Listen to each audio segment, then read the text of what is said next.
Welcome back. I'm your host, Aaron Dykes, on the InfoWars Nightly News. Now, we talked before about the escalating police state, and unfortunately, there's just more and more evidence of it. As we go into that, I want to remind you in our daily quote of the words of John Fitzgerald Kennedy, and that is that those who make peaceful revolution impossible will make violent revolution inevitable.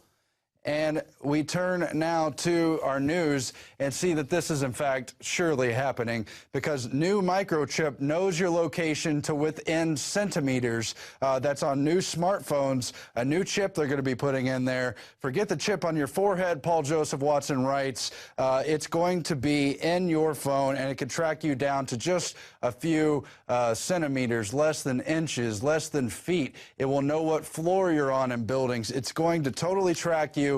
And just remember, all these cell phone companies already got caught secretly tracking the logs.